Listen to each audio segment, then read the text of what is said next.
Hey y'all, it's Krypton Critics. I'm here to review Rogue One, a Star Wars story.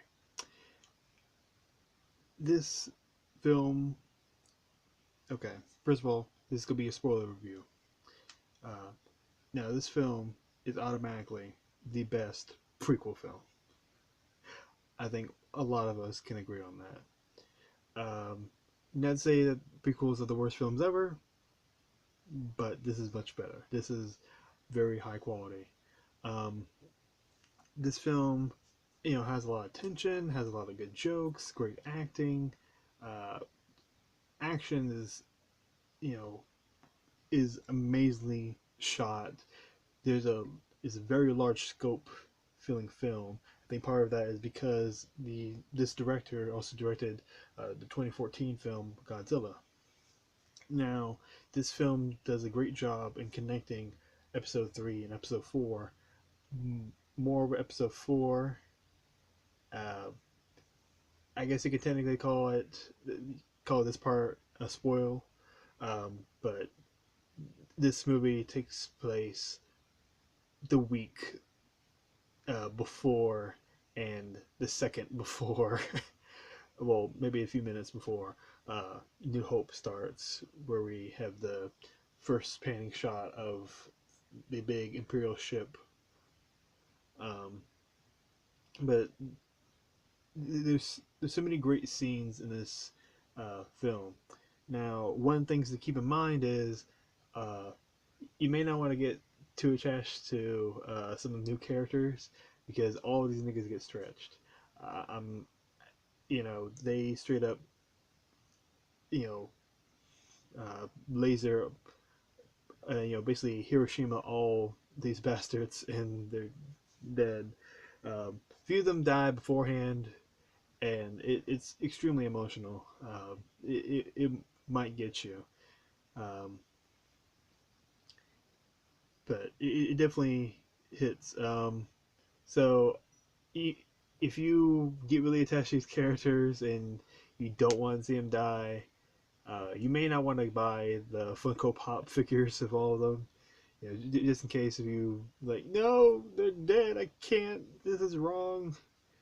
Um, um, but knowing that Jyn Erso dies in this film, if you thought or you believe the theory that she is the mother of Rey from The Force Awakens, you can be rest assured that you're fucking ignorant.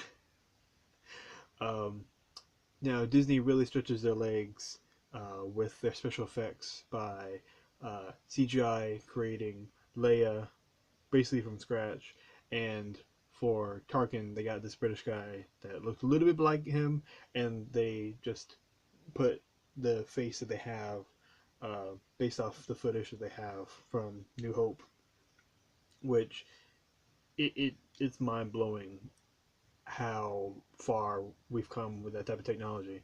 It kind of feels like Disney was like, well, let's try this with, uh, uh, Hank Pym, Ant Man, Michael Douglas, and then we're gonna do this with Iron Man, Robert Downey Jr. and Civil War. And it's like, I think we're ready to do it for Star Wars now. um, Even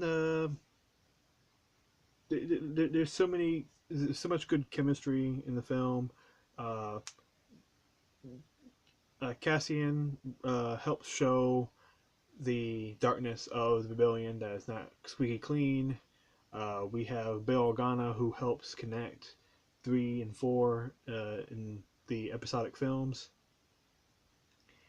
Chirrut Earway and Baze Malbus have really good chemistry. They have a really good friendship, and I felt the saddest, I think, when they passed. I really did feel uh, like their camaraderie.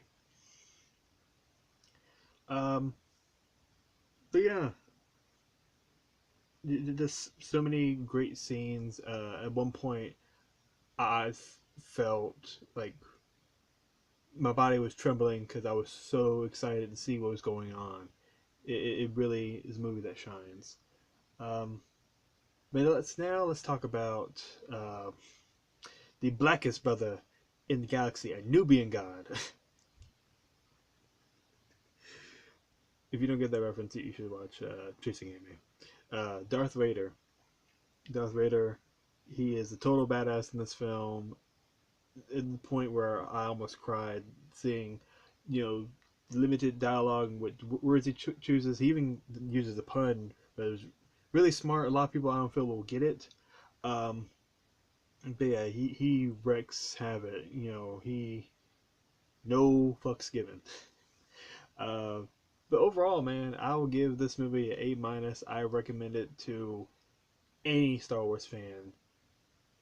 You know, even if you have only seen one of the Star Wars films, I'm I'm sure there's plenty of them. Or even if your favorite Star Wars movies are the fucking uh, corny Ewok movies, I still suggest that it's a great film for fans and for casual moviegoers. And Spot of Krypton Critics, you know I love you and anybody else that's on this channel.